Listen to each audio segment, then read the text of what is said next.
ஒட்டு மொத்தமா இங்க இருக்கிற ஏரியால இருக்கிற அந்த 4 பேருடைய தாக்கல் நடத்தக்கூடாதுன்னு சொல்லி ஒரு ஸ்ட்ரிக்டா வந்து நெருக்கடி கொடுக்குறாங்க. ஆனா சங்கரை மட்டும் எந்த டிஸ்டர்பன்ஸும் பண்ணலாம். தலைமுறை இன்ஸ்பெக்டர் இந்த அரிநாயுடுன்னு சொல்லிட்டு வீட்டுக்கு பிரார்த்தனை ஹவுஸுக்கு வந்து அடிக்கடி வந்துட்டு போனப்ப குஷ்மான்னு சொல்லிட்டு ஒரு பெண்ணோட இந்த சப் இன்ஸ்பெக்டர் பவுன் என்ன பண்ணுவாங்க, அந்த ஏரியாவில் ஃபுல்லாக பிரார்த்தனை ஹவுஸ் நடத்துற வீட்டில் ஃபுல்லாக ரைடு நடத்துவார். அரிநாயுடு வீட்டில் இருக்கிற பெண்களையும் அழைச்சிட்டு ஸ்டேஷனுக்கு வருவார். இந்த இன்ஸ்பெக்டர் என்ன பண்ணுவார் தலைமலைன்னா எல்லா பெண்களையும்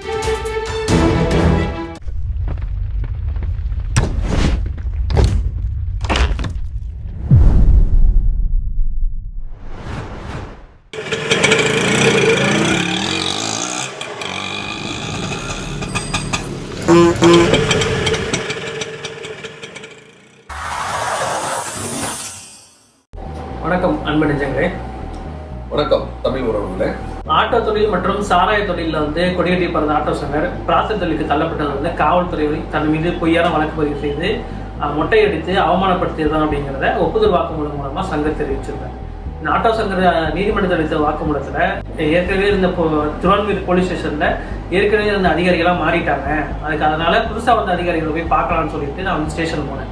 அப்போ வந்து இன்ஸ்பெக்டராக தலைமலை என்பவரும் சப் இன்ஸ்பெக்டராக பவுன் என்பவர் இருந்தார் அப்படிங்கிறதையும் ஒப்புதல் வாக்குமூலத்தில் சொல்லியிருக்கிறார். அப்படி வந்து பவுனை போய் சந்திக்கும் போது, அதாவது ஏற்கனவே மாமூல் கொடுத்து போலீஸ்காரங்களாம் சரி கட்டி வச்சிருக்கும் போது அந்த எல்லா அதிகாரிகளும் மாறிட்டாங்க, புதுசாக வந்த அதிகாரிகள் வந்து சரி கட்டணுங்கிறதுக்காக மாமூல் கொடுக்க போகிறாரு. ஒரு ரேட் பேசி ஃபிக்ஸ் பண்ணிக்கலான்ற போகும்போது அங்கே போன பவுன் என்ன சொல்கிறாரு, நீ போய் முதல்ல டிஎஸ்பியை பார்த்துட்டு வா, டிஎஸ்பியாக இருந்தது தங்கையா, அந்த டிஎஸ்பியை பார்த்துட்டு வா, அதுக்கப்புறம் பேசிக்கலாம்னு சொல்கிறாரு. அப்போ டிஎஸ்பியை பார்க்க போகும்போது தங்கையா வந்து என்ன சொன்னார் அப்படிங்கிறத வந்து பாலாவுக்கு சொல்கிறாங்க. சொல்லுங்க பாலாமா. டிஎஸ்பி தங்கையா நம்ம கீழ்ப்பாக்கம் போலீஸ் குவார்டர்ஸ்ல தான் குடியிருக்கிறாரு. அந்த வீட்டுக்கு தான் ஆட்டோ சங்கர் போய் தங்கையா வந்து பார்க்குறாங்க. பார்த்து இது மாதிரி அதிகாரிகளாம் மாறிட்டாங்கயா, உங்களை தான் வந்து பார்க்க சொல்கிறாங்க, நான் என்ன பிஸ்னஸை வந்து கண்டினியூ பண்ணணும், பிரார்த்தல் பிஸ்னஸை கண்டினியூ பண்ணணும், கொஞ்சம் உதவி பண்ணுங்க அப்படின்னு சொல்லி கேட்கும்போது தங்கையா என்ன பண்ணுறாங்கன்னா அதுக்கு ஓகே சொல்கிறாங்க. ஓகே சொல்லிட்டு என்ன பண்ணுறாங்கன்னா எனக்கு மாதம் 1000 ரூபா கொடுத்துடணும், கொடுத்துட்டு நீ வந்து பிஸ்னஸ் பண்ணிக்கோ அப்படின்னு சொல்லி சொல்கிறாங்க. சரிங்கன்னு சொல்லிட்டு என்னன்னா அப்போவே வந்து 1000 ரூபா வாங்கிறாப்போ சங்கர்கிட்ட. சங்கர் என்ன பண்ணுறாருன்னா 1000 ரூபா கொடுத்துட்டு நேராக வந்து பவுன் எஸ்ஐ பவுனை பார்க்குறாங்க. நான் டிஎஸ்பிட்ட பேசிட்டேன், அவர் ஓகே சொல்லிட்டாரு, உங்களை பார்க்கலாம் அப்படின்னு சொல்லிட்டு கேட்குறாங்க. அதுக்கு வந்து பவுன் எஸ்ஐ என்ன சொல்லிட்டாருன்னா எனக்கு வந்து மாதம் 2000 ரூபா கொடுத்துடணும், அதுவும் வந்து 10ஆம் தேதி கொடுத்துடணும், ஸ்டேஷனுக்கு வந்து செலவுக்கு வந்து மாதம் 1000 ரூபா கொடுக்கும், இந்த 3000 ரூபாயும் வந்து கரெக்டாக எவ்ரி மந்த்து 10ஆம் தேதி எனக்கு டான்னு கொடுத்துருப்பா அப்படின்னு சொல்லுவாங்க. சரின்னு சொல்லிட்டு அதுக்கு வந்து சங்கர் ஒத்துக்கிட்டு வந்துடுறாப்புல.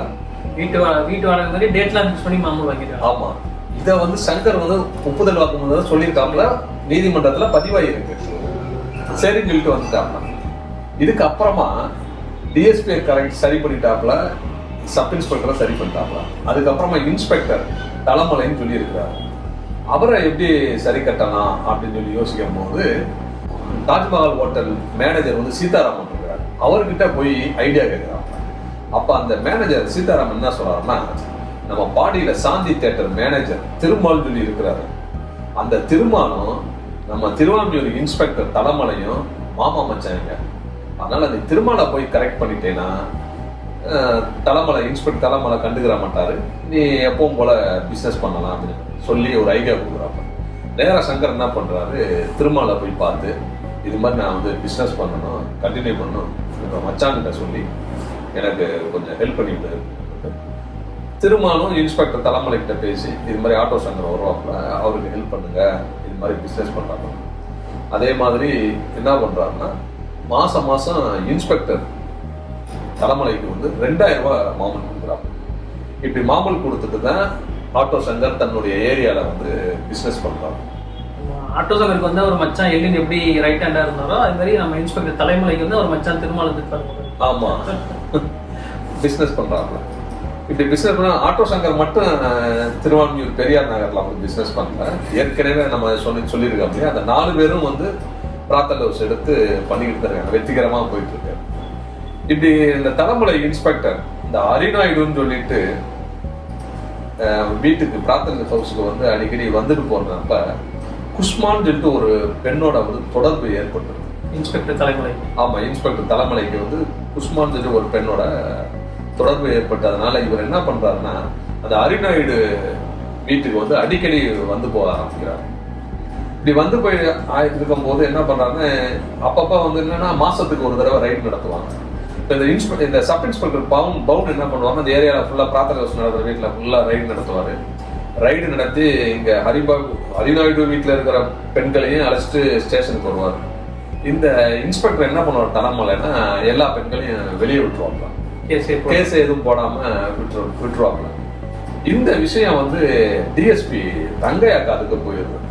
டிஎஸ்பி தங்கையா காதுக்கு போனதுக்கு அப்புறமா அவர் என்ன பண்றாருன்னா ஒட்டு மொத்தமா இங்க இருக்கிற ஏரியால இருக்கிற அந்த 4 பேருடைய தாக்கல் இதையும் வந்து நடத்தக்கூடாதுன்னு சொல்லி ஒரு ஸ்ட்ரிக்டா வந்து நெருக்கடி கொடுக்குறாங்களாம்.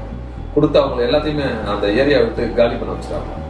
காலி வச்சவங்க இந்த 4 பேரும் என்ன பண்ணிடுறாங்கன்னா அந்த ஏரியாவை விட்டு காலி பண்ணி போயிடறாங்க. ஆனா சங்கரை மட்டும் எந்த டிஸ்டர்பன்ஸும் பண்ணலாம்.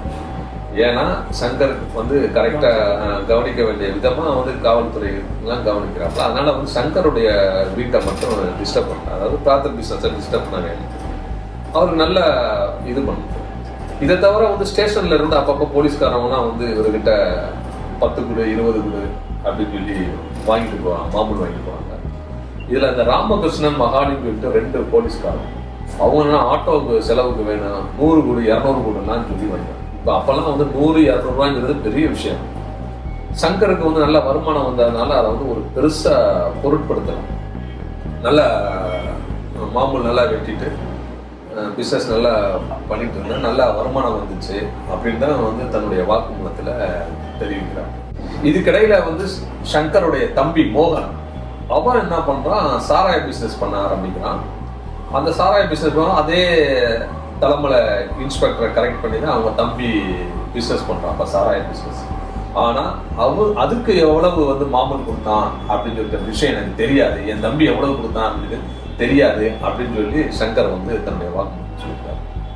இந்த பிஸ்னஸ் பிரார்த்தல் பிஸ்னஸ்க்கு வந்து சங்கருக்கு வந்து பக்கபலமா இருந்தது வந்து சொடலை தான் வந்து வரவு செலவு கணக்கு, இந்த பெண்கள் கூட்டி அனுப்பி வைக்கிறது, அவங்கள அழைச்சிட்டு வருது, இந்த ஒர்க்கை ஃபுல்லா சொடலை தான் பார்த்துருக்காப்புல.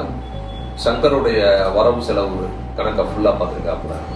ஈவன் எல்டின், அதாவது சங்கருடைய மச்சான் எல்டின், அவங்க கூட வந்து காசு கேட்டார்னா நீ சொடலிட்ட போய் கேளு அப்படின்னு சொல்லி தான் அனுப்பி வைப்பாங்க.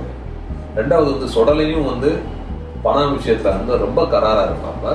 இதனால எல்டின் வந்து சொடலை மேல வந்து ஒரு விரோதமா வந்து எதை பார்த்துட்டே இருக்காப்ல. அவருக்கு வந்து ஒரு மேல வந்து ஒரு எப்படி சொல்றதுன்னா அவன் மேல வந்து ஒரு பொறாம கூட இருக்கலாம்.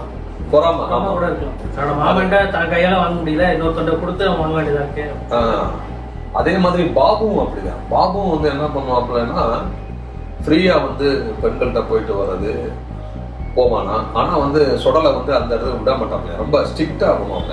அதனால பாபுக்கும் வந்து என்னன்னா சொடலை மேல வந்து ஒரு கோபம் இருந்துகிட்டே இருந்திருக்கு, அந்த பென்ஷன் இருந்துகிட்டே இருந்திருக்கு. என்னடா நம்ம ஃப்ரெண்டு வந்து இவ்வளவு லிபரலா இருக்காப்ல, ஆனா இவ்வளவு போல கராரா இருக்கிறானே பிசினஸ்ல அப்படின்னு சொல்லினதுனால அந்த சொடலை மேல வந்து ரொம்ப கோபத்துல தான் இருக்காப்ல பாபு. இதை வந்து சங்கரே வந்து தன்னுடைய வாக்குமூலத்துல தெரிவிச்சிருக்காங்க. இதுக்கப்புறமா தான் வந்து சங்கருடைய அங்க இருக்கிற உமாபதின்னு சொல்லிட்டு ஒரு ஆட்டோ டிரைவர் 2 பெண்களை வந்து பெங்களூர்ல இருந்து அழைச்சிட்டு வராப்ல பிரார்த்தனை பிசினஸ்க்காக கொண்டு வந்து சங்கர் கிட்ட விடுறாப்ல. அதுல ஒருத்தி பேர் வந்து கவிதா, இன்னொருத்தி பேர் வந்து லலிதா. இந்த 2 பேரையும் பிரார்த்தனை பிசினஸ்க்காக சங்கர் கிட்ட வந்து ஒப்படைக்கிறான் அந்த ஆட்டோ டிரைவர் உமாபதி. இந்த லலிதா தான் வந்து சங்கர் வாழ்க்கையில வந்து ஒரு முக்கியமான இடத்தை பிடிச்சிருக்காங்க. காதலிச்சு திருமணம் பண்ணது அப்படின்றது இல்லாம பல மாற்றங்கள் வந்து சங்கரோட வாழ்க்கையில வந்து லலிதா ஏற்படுத்திருக்காங்க. லலிதா வந்து சங்கரோட வாழ்க்கையில எப்படி உள்ளார வந்தாங்க, என்னென்ன மாற்றங்கள் ஏற்படுத்தினாங்க அப்படிங்கிறத சங்கர் தன்னோட வாக்குமூலத்துல ரொம்ப டீட்டெயிலா ரொம்ப ஆர்வமா சொல்லியிருக்காரு. அதுவும் வந்து சுவாரஸ்யமான தகவலாக தான் இருக்குது. அதையும் வந்து அடுத்த வர எபிசோடுகளை பார்க்கலாம். எதிர்பார்ப்புடன் காத்திருங்கள் அன்பு நெஞ்சங்களே. நன்றி தமிழ் உறவுகளே. ஷேர் பண்ணுங்க, சப்ஸ்கிரைப் பண்ணுங்க, மறக்காம பெல் பட்டனை கிளிக் பண்ணுங்க.